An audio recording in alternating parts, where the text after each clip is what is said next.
प्रतीक यादव की postmortem report जितने सवालों का जवाब देती है, उससे ज़्यादा सवाल पीछे छोड़ जाती है।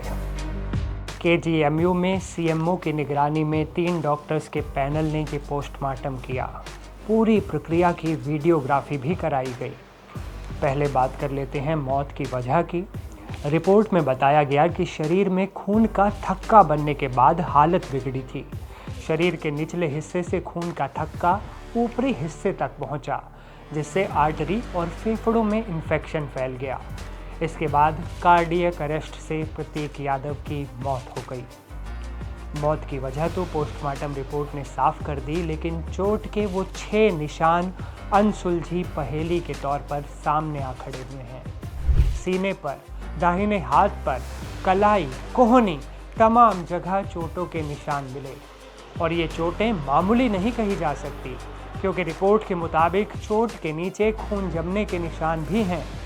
रिपोर्ट में ये भी बताया गया कि दाहिने हाथ, सीने और दाहिनी भुजा पर कोहनी से कलाई तक जो चोट के निशान हैं, वो 5 से 7 दिन पुराने हैं।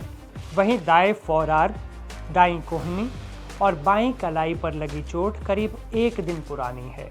इन चोटों के अलावा पैरों में सूजन का जिक्र भी किया गया है। आखिर प्रतीक यादव के शरीर पर ये जख्म कहां से आए, क्यों आए? अगर चोट के 3 निशान 5 से 7 दिन पुराने हैं, तो इनके बारे में किसी को पता क्यों नहीं लगा? क्या वजह रही कि प्रतीक ने किसी को चोट के बारे में नहीं बताया? इस रिपोर्ट में सिर पर चोट के निशान का कोई जिक्र नहीं है, जबकि प्रतीक यादव के जिम पार्टनर स्वप्नेश पांडे ने दावा किया था कि प्रतीक देर रात बेडरूम में गिर गए थे, जिससे सिर पर चोट लगी थी। एक अहम बात और, शुरुआती पोस्टमार्टम रिपोर्ट के हवाले से जो जानकारी सामने आई है, उसके मुताबिक शरीर पर चोट के कोई निशान नहीं मिलने की बात कही गई। कहा गया कि सिर्फ पैर के नाखूनों में नीले निशान मिले हैं और ये किसी बीमारी की वजह से भी हो सकता है। चोट के इन 6 निशानों से जो सवाल उठ रहे हैं, उनके जवाब मिलना अभी बाकी है। चोट के निशान की बात ने समाजवादी पार्टी के नेता रविदास मेहरोत्रा के उन दावों को भी सही ठहरा दिया है, जो वो 13 मई के सुबह से ही कर रहे थे। आइए आपको सुनवाते हैं एनडीटीवी को उन्होंने क्या बताया था। जब वो अस्पताल पहुंचे थे तो उससे पहले उनकी मौत हो चुकी थी। मैंने जानकारी करी तो डॉक्टरों ने कहा कि हो सकता है कि उनके शरीर में पॉइजन हो और उनके शरीर पर चोट के निशान थे। रविदास ने दावा भी किया कि पोस्टमार्टम सुबह 9 बजे ही हो चुका था और 5 घंटे तक प्रतीक के शव को मोर्चरी में रखा गया। 13 मई की सुबह खबर आई कि प्रतीक यादव की संदिग्ध हालात में मौत हो गई। लखनऊ सिविल हॉस्पिटल ने बयान जारी कर कहा कि प्रतीक यादव के ड्राइवर ने तड़के सिविल हॉस्पिटल पहुंचकर बताया कि उनकी तबीयत खराब हो गई है। जब डॉक्टर घर पहुंचे तो शरीर में कोई हरकत नहीं थी। उन्हें सिविल हॉस्पिटल लाया गया और जांच के बाद मृत घोषित कर दिया गया। बाद में शव को पोस्टमार्टम के लिए केजीएमयू भेजा गया। इस मामले में पुलिस ने एहतियातन जरूरी कदम उठाते हुए प्रतीक यादव के कमरे को सील कर दिया है। प्रतीक के मोबाइल फोन और लैपटॉप को भी पुलिस ने जब्त कर लिया। प्रतीक यादव को लिवर और फेफड़े से जुड़ी दिक्कतें थीं। वो कई बार लखनऊ के मेदांता में एडमिट भी हुए। मेदांता की डॉक्टर के मुताबिक हाल ही में उन्हें पल्मोनरी एम्बोलिज्म की बीमारी डायग्नोज हुई थी। प्रतीक के सौतेले भाई और समाजवादी पार्टी प्रमुख अखिलेश यादव ने भाई की मौत पर दुख जताया है।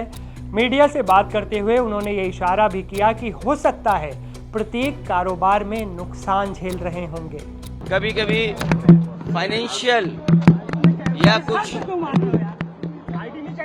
जो कारोबार में जो नुकसान होता है, उससे कई बार लोग बहुत दुखी हो जाते हैं। वो हमारे बीच नहीं है। जो कानूनी रास्ता है वो हम लोग अपनाएंगे। मुलायम सिंह यादव और उनकी दूसरी पत्नी साधना गुप्ता के बेटे प्रतीक फिटनेस और रियल एस्टेट के कारोबार में थे। वो अपनी सेहत को लेकर काफी जागरूक रहते थे। पारिवारिक विरासत के बावजूद राजनीति से उन्होंने पूरी तरह दूरी बना रखी थी। हालांकि पत्नी अपर्णा यादव जरूर 2022 में बीजेपी में शामिल हो गई थी। सियासी गलियारों में कहा जाता है कि अपर्णा समाजवादी पार्टी में रहते हुए कभी भी अखिलेश यादव या उनके परिवार के करीब नहीं पहुंच पाई। यही वजह थी कि उन्होंने बीजेपी का दामन थाम लिया। आज वो उत्तर प्रदेश महिला आयोग की उपाध्यक्ष हैं। पिछले कुछ वक्त से दोनों के रिश्तों में दूरी की खबरें हैं। 38 साल की उम्र में प्रतीक की मौत के बाद लखनऊ से सैफई तक मातम पसरा है। उनकी मौत की वजह भले साफ हो गई हो, लेकिन उनके शरीर पर चोट के जो 6 निशान हैं, उसकी गुत्थी अभी भी सुलझना बाकी है। इस वीडियो में फिलहाल इतना ही। मैं सीमा आपसे विदा लेता हूँ। फिर मिलूंगा एक नए वीडियो में एक नए अपडेट के साथ। आप देखते रहें NDTV इंडिया।